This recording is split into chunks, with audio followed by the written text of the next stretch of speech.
Bloomboro, Bloomboro, Bloomboro. Ouais, on n'a pas trouvé de déguisement de raton laveur.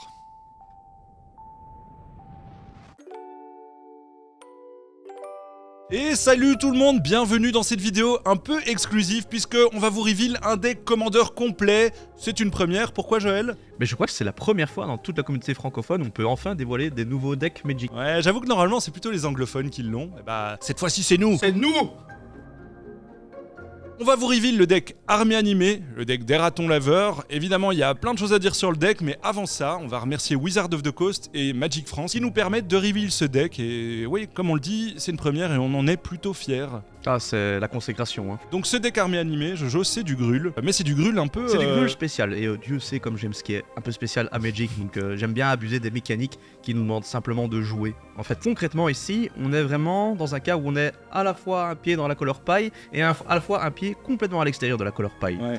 Je m'explique, pour ceux qui ne savent pas ce que c'est la color pie, c'est vraiment la façon de donner des identités aux couleurs à Magic. Dans chaque couleur, il y a plus ou moins des types de cartes qui sont récurrents, et concrètement, le vert est certes habitué à jouer avec des enchantements, mais alors pas du tout avec des artefacts. Il y a beaucoup de cartes rouges qui existent pour interagir avec des artefacts, mais strictement aucune en vert.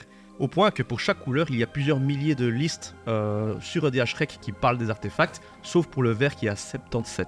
Ah ouais, bah oui. 77 hein, pour nos amis français évidemment. Concrètement, c'est un mélange d'enchantements et d'artefacts. Comme réédition dans le pack, on peut notamment citer le Lotus Doré, qui est une très bonne réédition pour les artefacts. Ouais. Et pour le vert, on a un enchantement comme par exemple pour le plus grand bien, qui est aussi une... Qui est pour notre plus grand bien. Voilà. Vous l'avez? Qui est une bonne pièce de combo dans pas mal de decks, ouais. On ne l'oublie pas. Du coup, ça fait plaisir d'avoir un deck qui sort un petit peu du lot et qui essaye un petit peu de donner de la gloire à ces deux mécaniques. Et j'ai envie de dire même qu'il sort pas du lot, il sort du Bello. Parce que Bello Bardéron, c'est le commandant, c'est une 3-3 pour 3, c'est un raton laveur. C'est le point le plus important, je crois qu'on peut arrêter le texte là. Pendant votre tour, chaque artefact non équipement et chaque enchantement non aura que vous contrôlez, avec une valeur de mana supérieure ou égale à 4, est une créature 4-4 élémentale, en plus de ses autres types.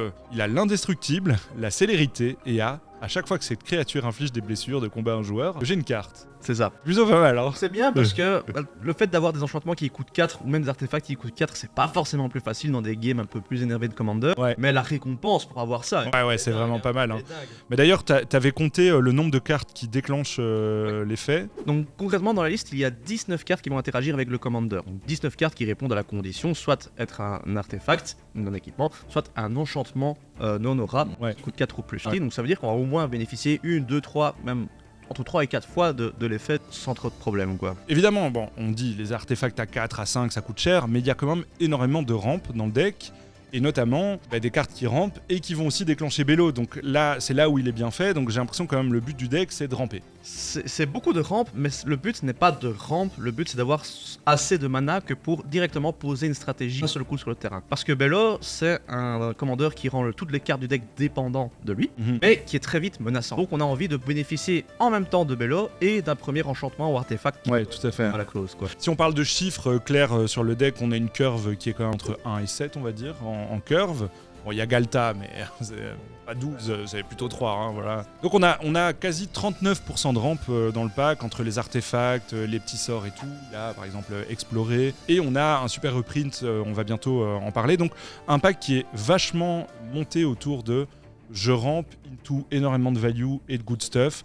D'autant qu'on a cette nouvelle mécanique qui arrive avec Bloomboro, qui se retrouve un peu dans le deck. Je vais pas dire que c'est la mécanique principale, mais il y a quand même pas mal de cartes qui la prend, et cette nouvelle mécanique, c'est débourser. Concrètement, c'est quoi? C'est quand on a dépensé une certaine somme de mana, et on a un effet bonus associé à la carte. Donc, si je paye mon 6e mana pour lancer un sort, je vais pouvoir avoir l'effet.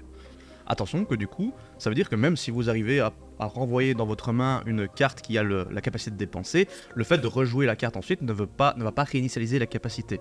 C'est bon, on ne s'est pas dépensé 8 fois, pour la 8e fois du mana dans un tour. Ouais, moi j'avoue que quand j'ai vu cette capa, je me suis fait, ça c'est une capa pour Jojo, quoi. C'est un truc qui récompense de juste jouer à Magic normalement. Tout à fait. Il n'y a rien de mieux que de pouvoir abuser des règles qui sont supposées être simples et compréhensibles de tous dans un premier temps. Bon, on a parlé de Bello, ça c'est la première, c'est le Face Commander évidemment, mais comme d'habitude vous le savez, il y a un deuxième Commander et ça vous permet de jouer le deck d'une autre façon. Et là, on part sur Brute Braise, Gueule Purificatrice. Est-ce que tu peux me parler un peu de la carte ? Alors lui, il est plus direct dans ce qu'il veut faire. Hein. On a droit à une 6-6 pour 5, ce qui est déjà pas mal, piétinement. Un petit bonus. mais surtout, chaque sort d'enchantement lancé depuis la main a cascade.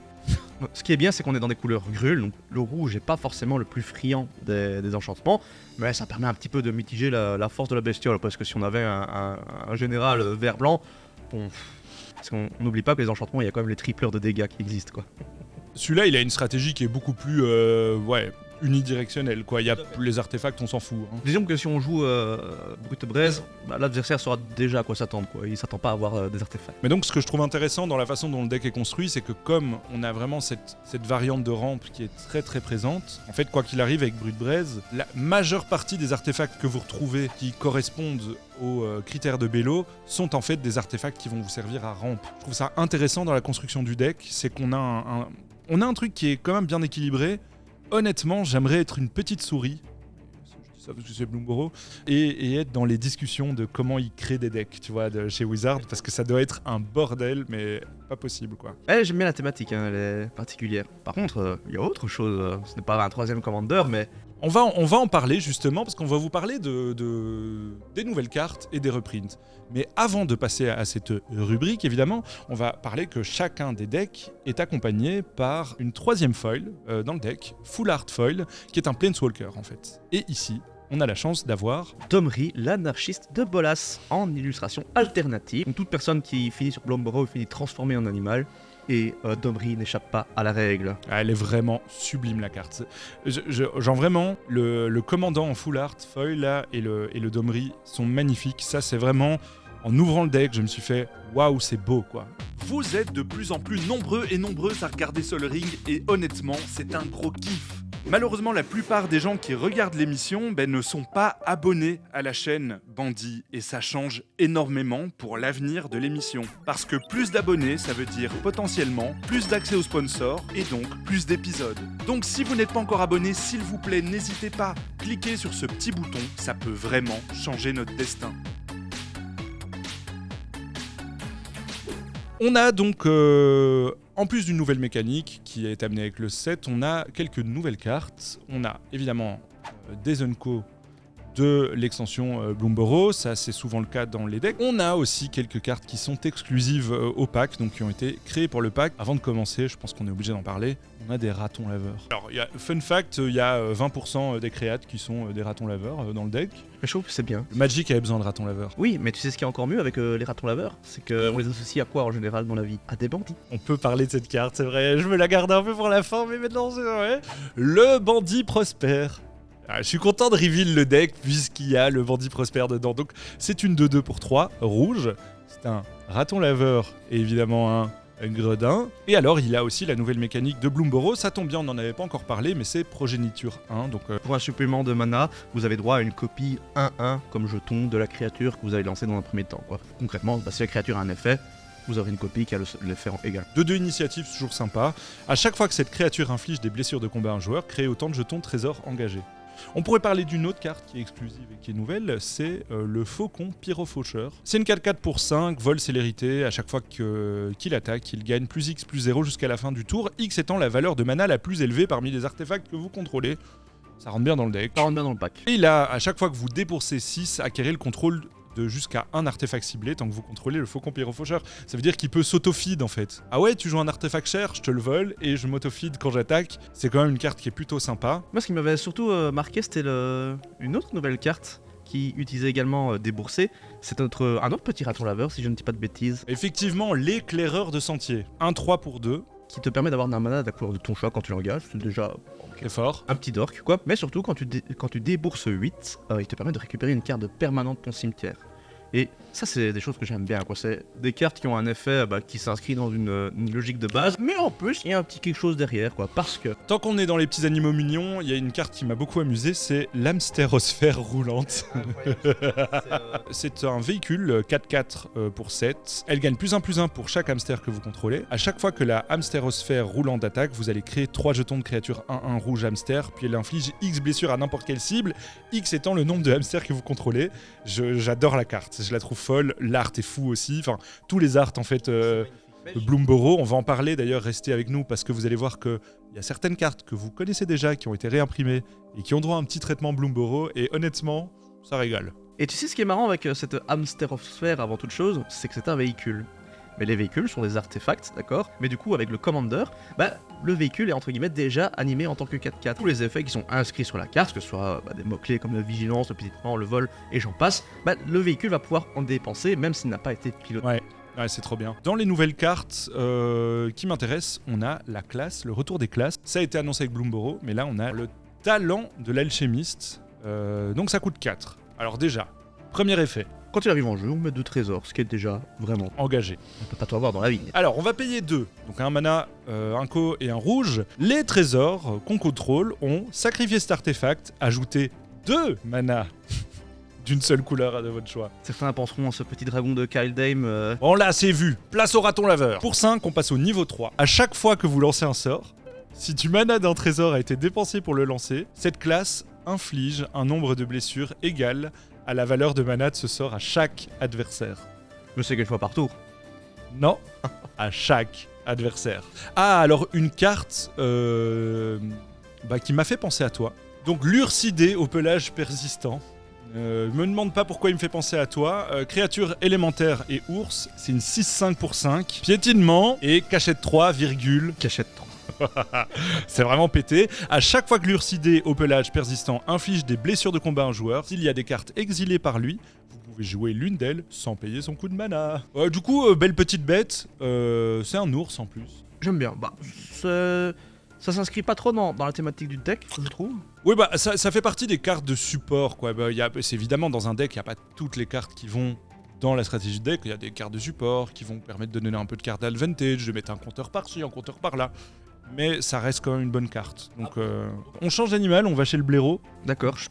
C'est un peu autobiographique finalement pour moi. Donc la blairelle au chapeau vert, c'est une 3-4 pour 4, mais il y a quelque chose de plus important, c'est qu'il y a une aventure. Qui a rapport avec les saprobiontes, si tu peux m'éclairer. Oui, c'est l'escapade fongique, donc pour 3, vous allez pouvoir lancer cette carte pour son coup d'aventure, et vous allez créer 2 jetons de créatures 1-1 verte saprobionte. C'est de la value, enfin je veux dire, c'est une carte qui fait 2 cartes en fait, globalement. C'est ce qui est fort aux cartes aventure. Je pense que c'est une très très bonne carte, surtout que quand vous la lancez en tant que créature, chaque fungus et chaque saprobionte que vous contrôlez a engagé cette créature, ajouter un mana vert. C'est très très bon dans les tribals saprobionte. Et c'est pas tout. Au début de votre étape de fin, créez un jeton de créature 1-1 verte saprobionte. Ça me permet de comprendre pourquoi il y a une belle réédition dans le deck que vous n'avez pas vu depuis un long moment. Restez avec nous, on en parle tout de suite. On a parlé d'un enchantement, c'est la classe. On a un second enchantement qui est tout nouveau, qui est exclusif au deck, qui est un enchantement qui va nous faire du card advantage, c'est le mieux taillé des alliés. Enchantement pour 5, donc 3 vert. Quand le mieux taillé des alliés arrive, mettez X marqueur +1/+1 sur une créature ciblée, X étant la force de cette créature. C'est subtil. Oui, ça ressemble à du vert. Hein. Avec le général, il est 4-4, mais il se voit arriver comme créature, donc il va se mettre des compteurs lui-même. Au début de votre étape de fin, piochez 2 cartes si vous contrôlez la créature avec la force la plus élevée, ou qui partage la force la plus élevée. Donc c'est sympa, ça peut vous faire un double monarque, sauf qu'il donne pas envie aux gens de vous attaquer. Alors évidemment, il y a des nouvelles cartes, mais il y a aussi des magnifiques reprints. Ouais, dont plusieurs qu'on n'a jamais revus. Hein. On a pas mal de reprints dans le deck, on a des first reprints, quoi, donc c'est vraiment la première fois qu'on les réimprime. On va parler de quelques reprints qui nous ont un peu fait kiffer, voilà, puisque des cartes qu'on connaît, qui ont eu droit à une illustration Bloomborough. Ah là là. Et l'une d'elles n'est autre que le nom de notre émission. le Sol Ring, l'anneau solaire, avec cette magnifique illustration. Il est vraiment très très très beau. Sinon, on pourra parler de Cherche au loin, Explorer, qui a droit à une nouvelle illu.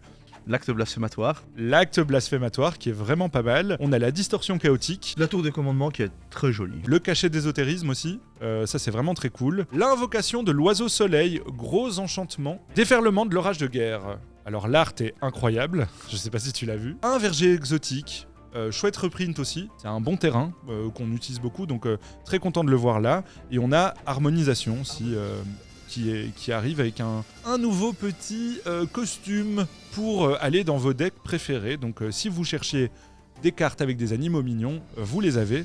Ça, c'est pour les reprints avec des nouveaux arts. Ensuite, parlons peut-être de quelques cartes qui n'avaient jamais été réimprimées et qui le sont dans ce pack et on est assez content de les voir. Bon, on va tout de suite adresser l'éléphant au milieu de la porcelaine, là, je sais pas si on dit ça comme ça. Toi, t'étais très content de voir une carte qui n'a jamais été imprimée. Qui était assez dur à trouver puisque la seule occurrence est dans Battle Bond. Et cette carte, c'est Grotama. Donc Grotama, c'est cool de le voir réimprimé. C'est une carte qui est pas évidente à utiliser, mais tu peux en parler un peu ? L'idée, c'est qu'elle va pouvoir forcer les autres créatures à s'attaquer à elle. Mais surtout, quand elle meurt, tous les joueurs piochent pour le nombre de dégâts qui ont été infligés à Grotama lors de sa mort. Et comme c'est une 10 de force de base pour 5, je trouve que c'est vite rigolo, dirons-nous. Dans les bonnes cartes réimprimées, on a le chariot d'Essica. Ça, moi, je suis très content de le voir. Donc, c'est une super carte de carte advantage. Hein. On a le stock des trafiquants d'alcool, qui est reprint, qui était de Capenna, ouais, qui est une carte assez folle. Hein, c'est un artefact qui dit que tous vos terrains peuvent s'engager pour créer un jeton trésor. Kodama, de l'Arbre de l'Est. Aussi une première édition de Commander Legends, donc pas forcément facile à avoir et centrale dans beaucoup de decks. Ça fait vraiment plaisir ce genre de réédition. Et alors on a aussi le Carnage des Berserkers qui n'avait pas été, enfin qui avait été print une seule fois dans Dragon de Tarkir et qui là est reprint. Donc c'est plutôt pas mal. En termes de first reprint, c'est des bonnes petites cartes. Mais après, c'est vrai qu'on a des bonnes premières rééditions, mais on a de nouvelles rééditions qui cotent malgré tout et qui sont très populaires quoi qu'il arrive. La première que j'ai envie de citer, c'est pour le plus grand bien, pour le bien de tous. Donc un très bon enchantement qui permet de piocher. On a également la dryade de Ixalan qui nous permet de créer des saprobions. Donc c'est la dryade de Jeune Pousse. Et du coup ça va bien justement avec le blaireau qui part à l'aventure. Carte qui snowball très très rapidement quand elle n'est pas gérée. On a beaucoup de cailloux qui sont réimprimés. On a la pierre de Guermont, on a l'archivédron, on a le Dynamotran évidemment. Et alors surtout on a le Cobra de Lotus quoi. Très très très belle réimpression. Donc le Cobra de Lotus, je le rappelle, c'est une créature qui coûte 2, qui a touche terre. Quand vous jouez un land, vous allez pouvoir créer comme ça, flottant, un mana de n'importe quelle couleur.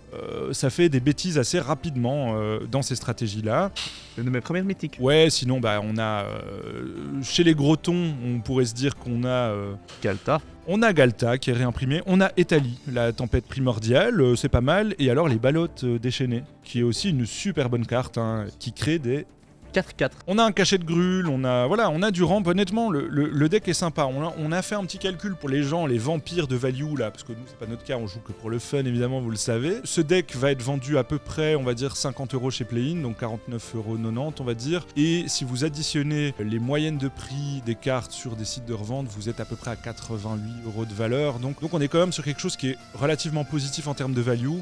Moi je pense que c'est un chouette préco et surtout il donne envie d'être joué. Oui. Ouais, parce que la stratégie est intéressante. Ouais. Tout ce qui est unique en stratégie, j'ai envie de voir à quel point on peut la casser. On va se faire un petit deck doctor et on va se faire un petit point sur les stats du deck. Alors, on a divisé les cartes en différents types. On a donc mis un type plan de jeu, donc c'est le plan, un type ramp, un type gestion, un type support et un type CA. On est sur quand même un 23% de plan sur 39% de ramp, sachant que dans le ramp, il y a des cartes qui rentrent dans le plan. Donc vous voyez, c'est un peu compliqué. Mais là où c'est intéressant, c'est qu'on a 11% de gestion. Donc il y a de la gestion dans le pack. On a notamment Fissuration, on a Acte Blasphématoire, t'en parlais, on a Réveiller la Bête. Voilà, on a de la bonne gestion. On a des cartes de support, donc qui vont mettre des compteurs, qui vont vous aider à attaquer et tout, mais qui rentrent pas directement dans la suroptimisation. On rappelle que c'est un préconstruit. Donc le but, c'est pas que chaque carte aide le plan de jeu, comme on serait dans des niveaux plus hauts. Donc un deck relativement équilibré. Si on parle de cet équilibre, on va pouvoir parler évidemment de la mana base. C'est un précon, c'est toujours à cet endroit-là que c'est un peu moins bien. Ça on le sait. On est sur un total de 37 terrains, et dedans 11 qui arrivent engagés et même parmi ceux qui arrivent dégagés, c'est pas forcément les meilleurs. Sur la base de mana, on est quand même sur le bas de la value en termes de terrain. Je ne sais pas si un jour Wizard of the Coast mettra des Ravelands dans des précons, j'en doute fort, je vous rassure. Donc voilà, c'est globalement ce qu'on a dans tous les précons depuis qu'il y a des précons, c'est-à-dire c'est le même genre de mana base. Faut arrêter de faire les vierges effarouchées dès qu'on voit ça. On sait que c'est ça aussi que dans un deck Commander, ce qui coûte souvent le plus cher et qui a le plus de value, c'est la mana base On est sur à peu près 50% du pack qui est rare, avec seulement 13% de communes, et c'est pas des mauvaises communes. On parle d'Abrid, Culture, Cherche au loin. l'ancêtre de la tribu Sakura. Ouais, voilà, donc des bonnes communes qui ont plus un power level d'Unco, hein, on va le dire clairement. On est sur 26% d'Unco et on est sur 9,8% de mythique, donc plutôt ok. On a 34% du deck qui est globalement de la créate, on a à peu près 25% d'artefacts et plus ou moins 20% d'enchantement, donc c'est plutôt ok. Voilà, et rituel éphémère, on a un peu plus de rituels que d'éphémères, mais je pense que c'est normal dans un deck qui va être comme ça, hyper aggro, de se poser un peu en mode « je suis la menace ».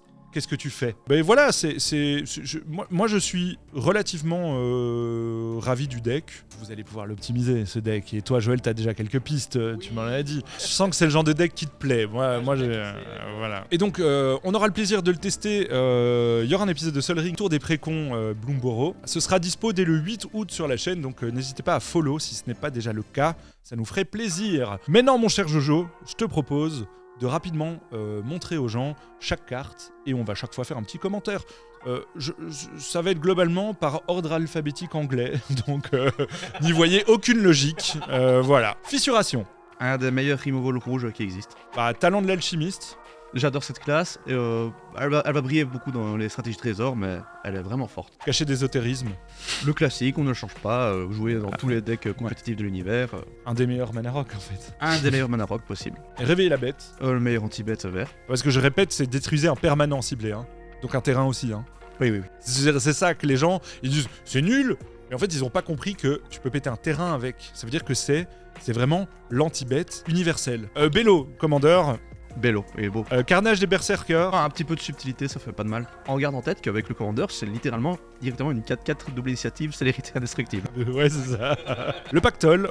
Très bonne commune. Acte blasphématoire. Un des meilleurs removal rouges. Enfin, le meilleur rat rouge. Stock des trafiquants d'alcool. Une des meilleures cartes pour les stratégies trésors.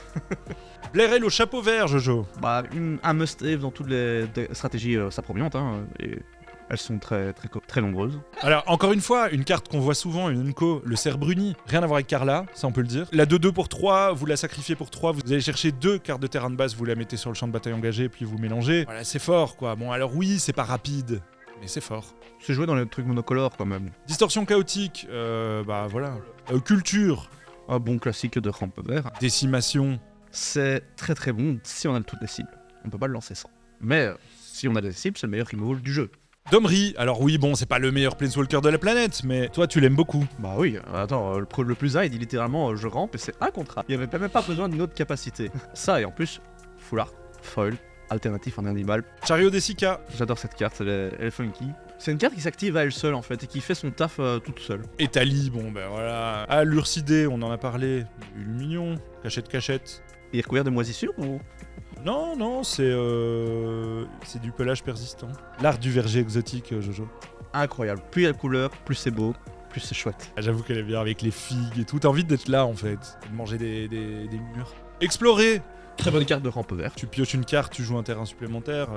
C'est tout ce qu'on aime, c'est du CA. Cherche au loin, avec des petits lapins, trop mignons. Meilleure carte, hein, n'oubliez pas que ça va pas chercher que des terrains de base. D'ailleurs, avec Cherche au loin, en termes de terrain, vous avez Crête boisée et la clairière des scories, que vous pouvez aller chercher tout de suite avec Cherche au loin. Donc n'oubliez pas de le faire. N'allez pas chercher juste une montagne ou une forêt.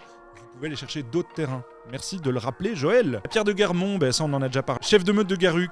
Il va très bien avec la mécanique, puisque tous les enchantements qui arrivent en jeu feront systématiquement piocher une carte. Soulèvement de Garuk, Galta.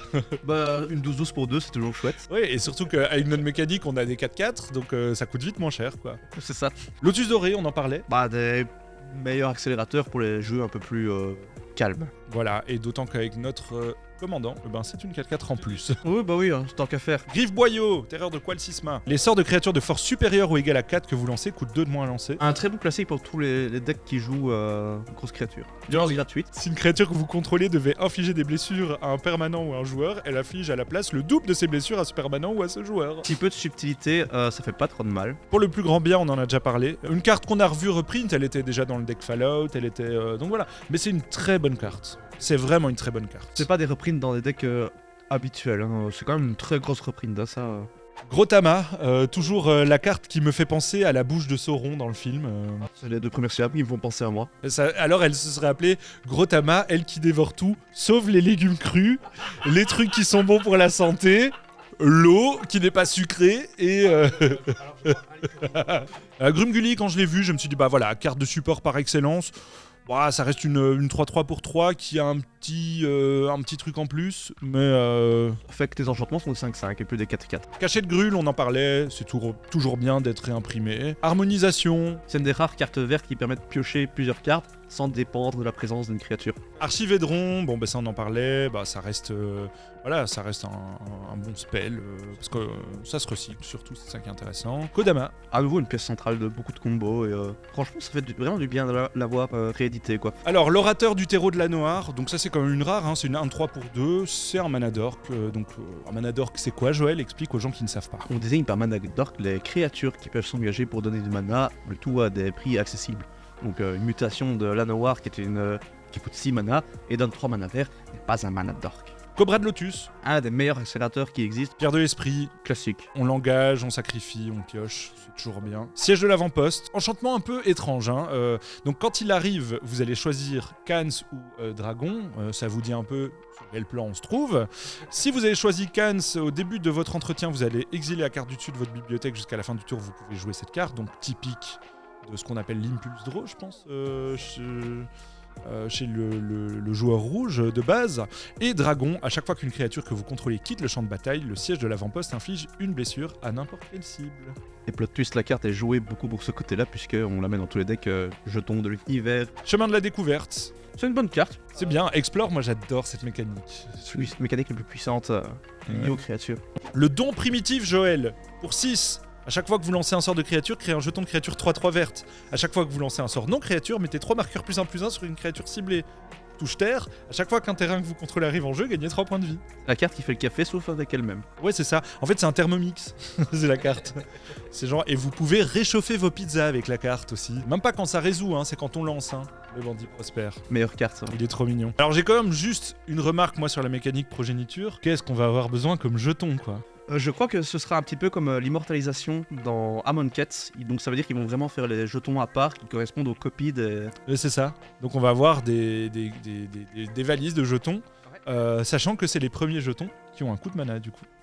On pourra les dessiner au pire nos jetons à nous. Et évidemment, on les dessinera grâce à notre partenaire Ultimate Guard. Faucon de Pyrojo Faucheur, on en a parlé. Voilà, sympa. Pluie de richesse, donc c'est une 4-4 pour 5. Quand elle arrive, vous créez 2 jetons trésor. Le premier sort que vous lancez à chaque tour pour lequel du mana d'un trésor a été dépensé pour le lancer à la cascade. Ouais, ça te plaît, hein. Et donc si t'as l'autre commandeur alternatif, tu lances pluie de richesse. Ça fait cascade, et puis cascade, c'est n'importe quoi. Les ballottes déchaînées, moi c'est une carte que j'adore. Je pense que c'est une super bonne carte. C'est une 6-6 pour 6, piétinement, qui a touche terre. Donc comment tes ballottes? Ils sont déchaînés, mec. Déchaînés. Et toi, ta croissance, elle est comment? Luxuriante. Ouais, croissance luxuriante. Rituel pour 2, cherchez dans votre bibliothèque une carte de terrain de base, mettez-la sur le champ de bataille engagé, puis mélangez. Bien. Voilà, y a pas besoin que ce soit rare, ça c'est commun, c'est une commune, mais ça fait ce qu'on veut, on aime, tour du reliquaire. Ah attends, j'ai entendu du mal de... Pour El Momo, celle-ci elle est pour toi, un petit reprint. Hamster aux sphères roulantes, on en a parlé. L'ancêtre de la tribu Sakura, toujours content de le revoir celui-là. J'aime bien cet art là, je le préfère que l'autre. Bah, j'aime bien l'autre art aussi, mais enfin... Et l'anneau solaire. Ah, l'art. Il est magnifique, hein, magnifique. Ça on n'en avait pas parlé dans les reprints notables. C'est Leshin Disha. Je sais que t'as déjà essayé de me faire des saloperies avec ça. Oui, parce que ça fait rien, mais tu peux en abuser et faire des trucs destructeurs, donc fatalement j'aime bien. Donc quand elle arrive, vous détruisez un permanent ciblé, et quand elle est mise dans un cimetière depuis le champ de bataille, vous allez la renvoyer dans la main de son propriétaire. C'est fort pour une 4-4 indestructible célérisée qui pioche quand elle touche. C'est une très bonne cible pour décimation. Tout à fait. J'ai vu ton regard qui s'illuminait en mode mon dieu, Bandit commence à comprendre comment Magic fonctionne. Ouragan stellaire, on n'en a pas parlé, mais c'est une dégestion. Une bonne vrat. XRR, vous infligez X blessures à chaque créature et ça a recyclage 3. Dans les nouveaux arts qui sont vraiment exclusifs à Bloomborough, vous avez aussi l'invocation de l'oiseau soleil. L'art est vraiment magnifique, mais surtout Jojo, c'est quoi cet enchantement? Ah, c'est le meilleur enchantement du monde, hein. Celui qui vous permet de cascader à tout bout de champ. Toi tu dis carrément du monde quoi. Mais rouge. Ah oui, du monde rouge. Le talisman d'impulsion, toujours content de trouver ces petits talismans, ils font plaisir. Frondeur des théières, alors là on est sur une unco de Bloomborough. Oui, du set principal. C'est un raton laveur guerrier qui est une 3-4 menace. Et alors à chaque fois que vous déboursez 4, le frondeur des théières inflige 2 blessures à chaque adversaire. C'est vraiment pas mal. La dryade de jeune pousse, bah on en a parlé. Ascension, au début de chaque entretien, vous créez un jeton vert saprobionte, ça veut dire que ça... Il y a une synergie avec la carte aventure, donc c'est cool. C'est comme ça que j'ai compris que pourquoi avoir reprint, mais c'est un bon reprint. Hein. Le mieux taillé des haillés. Le nom, faut vraiment le dire 20 fois. Urne de pensée, c'est une bonne carte. Dynamotran. Bah ça, je suis content de la revoir, hein. On la voit pas souvent la train de Dynamo et c'est un très bon caillou pour 4. L'éclaireur de sentier, toi tu penses que c'est une des meilleures cartes? Ouais. Bah, attaché à un Dork, ce qui est déjà bien comme capacité, au fait de pouvoir récupérer des permanents de son cimetière. Ouais, j'avoue que c'est pas mal. Croissance surnaturelle. Oui, bah il y a aussi marqué subtilité sur le long. Ouais, donc c'est des 8-8 quoi aussi. Mentor mitinérant, ça on en a pas parlé, c'est une unco de Bloomborough. Ouais. À chaque fois que vous déboursez 4, vous mettez un marqueur +1/+1. Et c'est un Dork en grûle. Et il est 2-2 pour 2. C'est une 2-2 pour 2 Dork. Ça, on parle déjà un peu plus, parce qu'il peut activer son déboursé dès le tour suivant, quoi. Alors, nouvel art, déferlement de l'orage de guerre aussi, assez magnifique. À chaque fois qu'une créature que vous contrôlez arrive, elle inflige un nombre de blessures égal à sa force à n'importe quelle cible. C'est une 4-4 qui fait 4 dégâts dès qu'elle arrive en jeu. Donc son effet est déjà fort, et je trouve que ça fait partie des enchantements qui nous font comprendre à quel point le général peut être vite très dangereux. Ah, il faut le gérer. Hein. Brut braise. On comprend ce qu'il fait très vite, et on comprend que ça doit se prendre sa gestion. Et c'est tout pour le tour des cartes. On parlera pas de la mana base dans les détails, on vous l'a affiché au moment où on parlait un peu des London Tap et tout. Notre conclusion, Jojo, sur ce petit deck. Moi, c'est que c'est un deck très technique, qui diffère beaucoup de ce qui existe. Une chose qui est nouvelle, qui n'a pas été retrouvée, moi j'aime vraiment beaucoup. Et je n'attends qu'une chose, c'est pouvoir le casser. Voilà, c'était notre reveal de ce deck. On est vraiment hyper heureux de pouvoir vous reveal un deck entier. C'est vraiment un honneur, donc encore merci à Magic France de nous avoir permis ça. C'est incroyable. Si vous, joueurs et joueuses de Magic qui êtes derrière votre écran, avez hâte de voir le gameplay de ces decks, on vous donne rendez-vous le 8 août sur la chaîne Bandit, puisqu'il y aura un épisode de Sol Ring spécial avec Val et PL qui seront en Belgique pour nous affronter, donc ne ratez pas ça. Merci encore de nous suivre, c'est grâce à vous que ce genre de folies peuvent arriver, donc on est hyper heureux. Vraiment. N'hésitez pas à commander votre deck Bloomborough chez notre partenaire Plane avec le code BANDIT2024. Je pense que ça, vous allez vous faire un petit kiff parce qu'ils sont très très jolis. En tout cas, merci d'avoir suivi la vidéo. Si elle vous a plu, comme d'habitude, la team, on met un pouce bleu, on met un commentaire, on fait un compliment à Jojo qui a pas mis sa casquette, il l'a oublié, il va être dégoûté quand je vais lui rappeler.